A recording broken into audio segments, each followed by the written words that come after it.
Assalamualaikum warahmatullahi wabarakatuh. Apa jadinya jika timnas Indonesia tampil luar biasa tapi tetap harus kalah di final? Apakah ini tanda kemajuan atau justru alarm bahaya menjelang turnamen besar? Pertandingan final FIFA Series 2026 di Stadion Utama Gelora Bung Karno menjadi panggung dramatis bagi timnas Indonesia. Menghadapi Bulgaria, skuad Garuda harus mengakui keunggulan lawan dengan skor tipis 0-1. Gol tunggal dalam laga ini lahir dari titik putih lewat eksekusi penalti Marin Petkov yang tak mampu dibendung. Namun di balik kekalahan itu tersimpan cerita yang jauh lebih besar.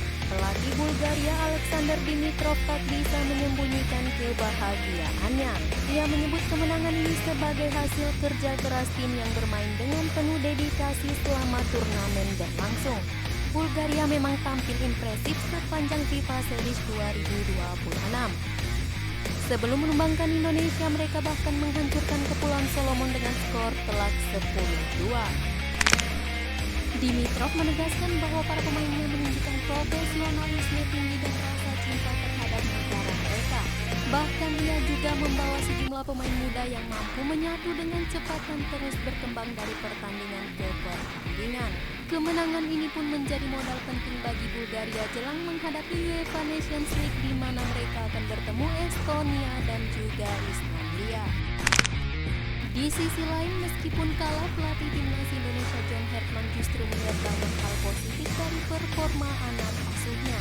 Ia menilai tim Garuda menunjukkan kualitas yang tidak bisa diremehkan, terutama dalam hal adaptasi taktik. Menurut Hertman, Indonesia berpotensi menjadi salah satu tim paling adaptif di Asia. Hal ini terlihat dari kemampuan pemain untuk berganti sistem pertahanan dalam waktu singkat, sebuah kualitas yang sangat penting ketika menghadapi tim-tim besar dunia. Namun Hertman juga jujur mengakui satu hal penting, yaitu waktu. Ya, waktu menjadi faktor krusial yang masih kurang dimiliki oleh timnas Indonesia. Para pemain hanya memiliki waktu persiapan yang sangat singkat, bahkan latihan tambahan harus dilakukan di berbagai tempat mulai dari hotel hingga arena basket. Meski begitu, Hertman tetap bangga. Ia menyebut para pemain menunjukkan kerja keras luar biasa tanpa keluhan. Komitmen tinggi ini menjadi fondasi penting untuk membangun tim yang lebih kuat di masa depan. Jika melihat perjalanan di FIFA Series 2026, sebenarnya Indonesia tampil cukup meyakinkan. Mereka membuka turnamen dengan kemenangan telak 4-0 atas Saint Kitts and Nevis. Namun di partai final penyelesaian akhir menjadi masalah utama.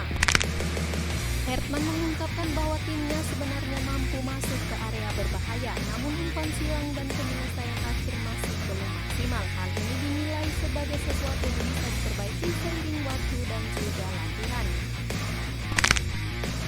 Salah satu sorotan utama dalam pertandingan ini adalah penampilan Valker Verdonk. Pemain yang berikut di Liga Prancis tersebut mendapatkan pujian tinggi dari John Hertman. Verdonk dianggap sebagai pemain komplit. Dia memiliki kecerdasan taktik, stamina, kecepatan hingga visi umpan yang sangat baik. Dalam laga melawan Bulgaria, ia bahkan dimainkan dalam dua peran sekaligus sebagai gelandang bertahan dan juga gelandang serang.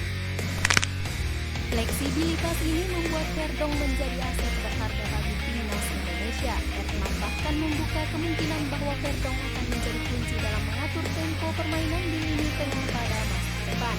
Menariknya, Verdonk sendiri mengaku siap dimainkan di posisi manapun. Baginya yang terpenting adalah memberikan kontribusi maksimal untuk tim.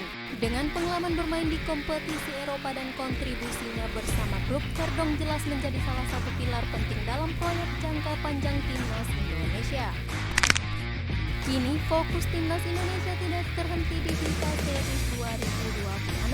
Tantangan besar sudah menanti di depan mata, mulai dari Piala AFF 2026 hingga Piala Asia 2027. Bahkan target besar menuju Piala Dunia 2030 juga mulai dipersiapkan dari sekarang. John Hertman pun berharap ke depannya tim bisa mendapatkan waktu persiapan yang lebih panjang. Dengan waktu yang cukup, ia yakin bisa mematangkan pola permainan, terutama dalam hal serangan dan penyelesaian akhir. Karena pada akhirnya perbedaan antara tim biasa dan tim besar seringkali hanya terletak pada detail kecil di momen-momen krusial. Menurut kalian, apakah kekalahan ini menjadi langkah mundur bagi timnas Indonesia atau justru awal dari kebangkitan menuju level yang lebih tinggi? Jangan lupa untuk tinggalkan semua pendapat kalian di kolom komentar. Terima kasih telah menonton. Sampai jumpa di video selanjutnya. Wassalamualaikum warahmatullahi wabarakatuh.